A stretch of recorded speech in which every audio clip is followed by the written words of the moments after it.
It was the Lacanian philosopher Slavoj Žižek who said ironically, "How many people have entered the way of perdition with some fleeting cynical remark on Lacan, which at the time was of no great importance to them, and ended by treating Stephen King as literary trash." Today I'm going to talk about Stephen King's Softly Little Children, and in doing so, I hope to make some points about popular trash fiction and place the story within the central tradition of Western literature, and at the same time answer that endlessly recurring parental question, are the children monsters? In doing so, I hope to show that King's concerns are perhaps the concerns of trash, psychological or horror fiction generally, are central ones within our culture, and that yes, it is worth your while reading the king of pulp fiction, Stephen King. Now my talk will consist of 4 parts. First I'll talk about character, then about language, thirdly about narrative form, and finally about the themes or concerns of King's fiction in general. Before I begin, I'll give you a brief synopsis of the story for those of you unfortunate enough to be unfamiliar with Softly Little Children. Now, in the story, an authoritarian school teacher, Miss Sidley, begins to lose control of the class and at the same time of her self-belief. Robert, one of her students, unnerves her and she thinks she sees his face changing into something alien. One day in the girls' lavatories, she overhears 2 girls talking and laughing and she thinks they're mocking her. She sees their shadows change into something strange and faints in terror. She pretends to the other staff that she only slipped, but the following day she keeps Robert after school to try and get to the bottom of the matter. This time she sees his face change into a monster and she runs off screaming. After taking time off work to recover, Miss Sidley returns to the classroom ready to play the game with the students, and this time knowing how to play it. She brings a gun to school and takes the students one by one, starting with Robert, for a test in the soundproof printing room. Convinced they are monsters, she shoots each one dead until finally stopped by the chance entrance of another teacher. Now, 12 children are dead, and Miss Sidley is placed in a lunatic asylum. She's given various kinds of treatments, and finally Buddy Jenkins, her psychologist, puts her in an encounter therapy situation where she's placed in a room with children.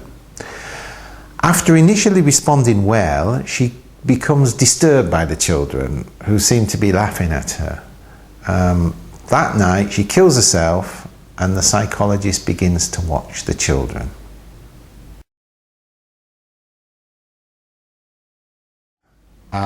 The central character, or the protagonist, of Softly Little Children is Miss Sidley. Miss Sidley is an experienced school teacher who's past middle-aged but is not yet ready for retirement. She's presented as a strict disciplinarian who frightens the children into behaving. They feared her. She's always in control. Like God, she seemed to know everything all at once. However, she begins to have doubts. But she was not losing. She had always been a winner. She looked down at her poached eggs, hadn't she? The doubts about her confidence in her own ability become stronger. When she catches a glimpse of herself in the mirror, she sees a look that hadn't been there before, a frightened, watching look. The cause of this doubt becomes clear to her. With sudden shock, she realised that the blurred reflection in her glasses of Robert's pale, respectful face had gotten inside of her and was festering. The doubts turn to paranoia. As she loses control, the children turn into monsters. She ends up running screaming from the school and only just manages to avoid being killed by the traffic. Now, in ancient Greek tragedy, the protagonist had some fatal flaw which led to his downfall. Often this was a curse from the gods or something from the world outside the control of the hero. Oedipus is obviously the most famous example. In Renaissance drama, the flaw often belonged to the psychology of the hero. It was internal, if you like. So you have Macbeth's ambition, Antony's obsessive love, Hamlet's self-doubt, Othello's jealousy. And in Suffer the Little Children, it's Miss Sidley's arrogance, her teacher's overriding need to be in control, to impose her will, that's her fatal flaw. You may remember some teachers like this from school, I guess. But rather than admit self-doubt, to admit she's a loser and to retire and be finished, she believes her paranoid impressions and is willing to kill to confirm them. Her logic runs something like this. The children must be monsters or else she's losing her mind. She can't be losing her mind because she is always right. Therefore the children really are monsters. So she must kill them and re-establish control. Now, after killing Robert, we see both the self-doubt and the fatal flaw, this need to believe in the objectivity of her subjective impressions, along with the terrifying method of asserting it. The huddled figure didn't move. It was human. It was Robert. No. It was all in your mind, Emily, all in your mind. No, no, no, no! She went back up to the room and began to lead them down, one by one. She killed 12 of them and would have killed them all if Mrs. Crossan hadn't come down. Now, with poetic irony, Miss Sidley ends up in a lunatic asylum, home of those completely out of control. And it's here that she commits suicide, perhaps out of madness, perhaps as a last gesture of self-will. Let me now turn to the language and style of Suffer the Little Children. The style of Suffer the Little Children tends to mirror the psychology of the central character, Miss Sidley. This is a product of the narrative technique, which I'll talk about in a few minutes. But firstly, let me explain exactly what I mean by this. Now, when Miss Sidley is in control, the language is precise and objective. Descriptions are often followed by short sentences which reflect Miss Sidley's all-pervasive will. When she notices Jane reading, something she shouldn't be, of course, King describes it as follows. Close that book right now, please. The book shut. A direct order in firm, no-nonsense English, which leads to an immediate result. And King does not say that Jane shut the book, rather the book seems to shut automatically as a result of Miss Sidley's godlike will. Now we might contrast this language with that used when Miss Sidley is losing control. As she loses control, the language becomes more impressionistic and dramatic. Adjectives pile onto the nouns. The reality, the thing being described, slips away under the weight of its impression. His face suddenly ran together like melting wax, the eyes flattening and spreading like knife-struck egg yolks, nose widening and yawning, mouth disappearing, the head elongated, and the hair was suddenly not hair, but straggling, twitching growths.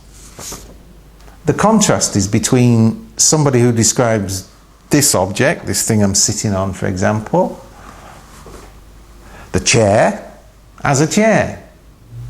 And that will be Miss Sidley in control. And someone who describes it as a huge, horrible, hairy, brown chair with legs like a gigantic spider. That will be Miss Sidley out of control. In the latter case, we're apt to forget what we're actually talking about, that we forget that we're talking about a chair. The subjective impression is so potent that the object is backgrounded. Also, metaphors and similes abound, and the images become dark and gothic. The children were staring down at her. They were ringed in a tight little circle, like mourners around an open grave. And at the head of the grave was Robert, his little face sober and solemn, ready to read the death rites and shovel the first spade of dirt over her face. Mr. Hanning broke their tight noose. This excessive use of adjectives and disturbing, brooding metaphors is a technique that Conrad uses to create the tense and claustrophobic atmosphere of Heart of Darkness. During the few moments when we escape from Miss Sidley's impression and get the authentic voice of the narrator, if you like, we see King's irony in his use of rhyme. Miss Sidley was her name, and teaching was her game. And in his use of repetition, Buddy Jenkins was his name, psychiatry was his game. The repetition here used to suggest that Buddy has a similar flaw to Miss Sidley and that he won't be any more successful than her with the children, with his professional activity. As the story is short, there are no other recurring motifs, though this kind of ironical repetition and the use of dark, unsettling images are features of King's work generally.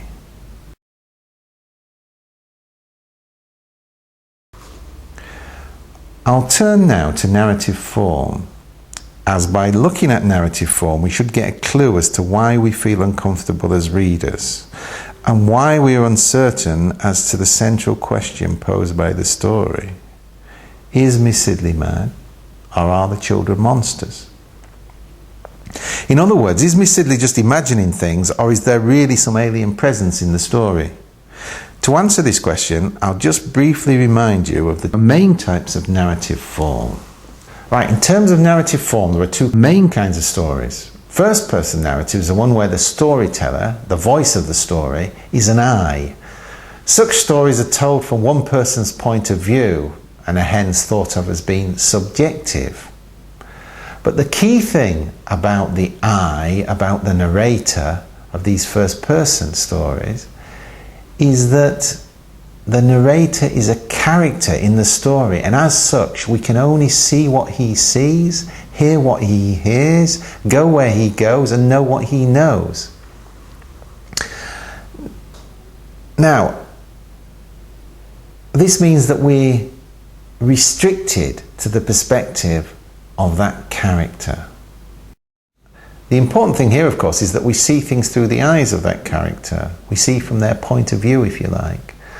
And at times this can be extremely disturbing, as in some Edgar Allan Poe stories, such as The Telltale Heart, where the reader is trapped with a narrator who is obviously quite mad. Now, by contrast, third-person narratives are stories where the narrator is not a character in the fiction. There is no I, only he's and she's, third persons. The narrator, being outside the story, can take you in and out of different places, can let you know what characters don't, can take you into and out of the minds of the heroes and heroines, and juxtapose their thoughts with realities outside of them, of which they may or may not be aware. The ability to see things from different points of view means that third-person narratives are regarded as objective. The narrator's like a god, a puppet master controlling the characters. This was the style of the great 19th century realist novels, for example, War and Peace. Tolstoy himself speaks of the all-seeing eye of the narrator and viewed his fictional world as a kind of fish tank which he could peer into from above. You know, the eye of the narrator is looking down at the fish tank, at the fish inside, at the fictional world, at the world of the characters, and can focus on one character, one fish, if you like, and move from one to the other as the narrator sees fit. Suffer the Little Children is a third-person narrative. Miss Sidley is a she, not an I, that tells the story. Miss Sidley was her name, and teaching was her game. We would expect as such the story to be an objective report of how this woman's psychological disturbance led to the deaths of 12 innocent children. However, of course it isn't this. The story doesn't give the impression of objectivity. Despite being a third-person narrative, the voice of the narrator seems to become that of Miss Sidley. Another thought crawled up out of her mind. They knew she was there. Yes, they did. The little bitches, they knew. She would shake them until their teeth rattled. Now, if we were writing that objectively, we'd probably say something like, another thought came to her mind. They knew she was there. She was certain of this, and it made her angry. She wanted to shake them. In the second case, not only the drama and directness of the language is lost, but we also no longer have the impression of Miss Sidley speaking, of Miss Sidley thinking. We have an objective report.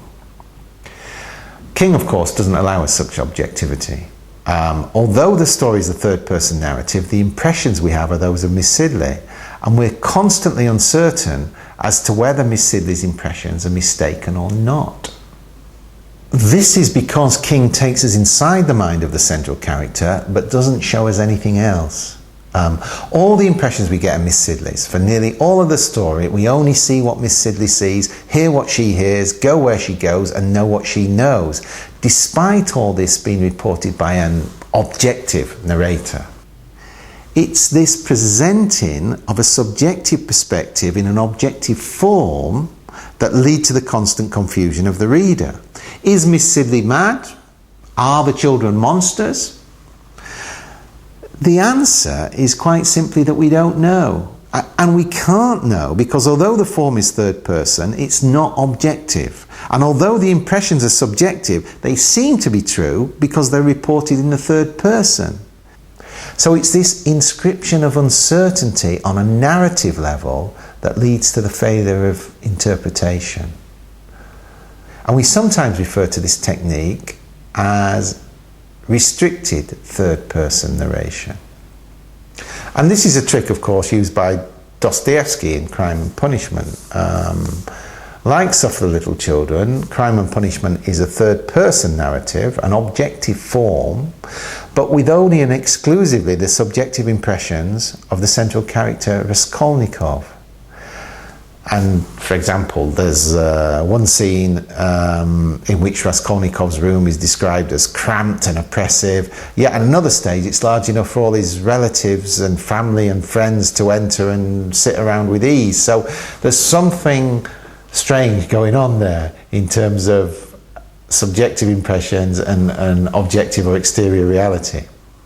And in Suffer the Little Children, we have an analogous situation in that at one moment the children are children and at another moment the children are monsters. So why this uncertainty? What's the point of this? To answer this question will bring us on nicely to the final part of this talk concerning the theme of King's work.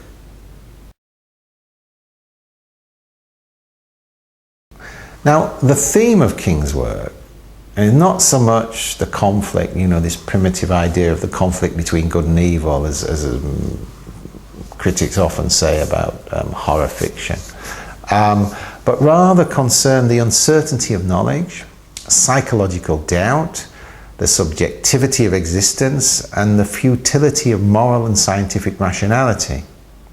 In Suffer the Little Children, King ironizes the biblical and popular myth of childhood innocence by portraying the children as evil monsters. He also mocks the objective status of professionalism by undermining Miss Sidley's godlike objective vision and certainty of belief. The use of the third-person narrative with a subjective perspective inscribes this uncertainty on a narrative and stylistic level and creates a constant doubt in the minds of the characters and the reader. In the modern world, there are no absolute truths, no scientific certainties. Beliefs are liable to be undermined and impressions to be changed. We must remember that the great scientist of the 20th century, of the modern era really, was Einstein, who encoded the modern theory of relativity, and in doing so undermined what were known as the objective laws of Newtonian science. And Einstein, of course, said his greatest influence was not a scientist, wasn't Newton or somebody like that, but it was none other than that great relativistic writer, Dostoevsky. Those who mistake their own subjective beliefs for objective truth, Miss Sidley, come to a nasty end. And the reader, of course, is forced to partake in or actively experience this uncertainty in the process of his or her reading. The final figure of rationality, of science, of professional objectivity, Buddy Jenkins, is forced to change and so accept the possibility of forces beyond his control or understanding. After watching Miss Sidley play with the children, Buddy is forced to alter the object of his study and so doubt his own impressions of the children as soft, trusting and totally mindless. Buddy Jenkins watched the children watch her go, their eyes wide and empty, but somehow deep. One smiled and another put his fingers in his mouth slyly. Two little girls clutched each other and giggled. That night, Miss Sidley cut her throat with a bit of broken mirror glass, and Buddy Jenkins began to watch the children. Buddy had assumed that Miss Sidley was suffering from paranoid illusions, and at the end he's beginning to investigate the object of them. So uncertainty, doubt, subjectivity, the absence of God, the absence of objective truth, and the feeling of horror at all of this. This is the world according to Dostoevsky, according to Einstein after the dropping of the bomb, and according to Stephen King. So in your own narratives, go on and experiment with this third person restricted form. And also read some more Stephen King. And as Zizek, or Lacan might say, enjoy the horror of it all.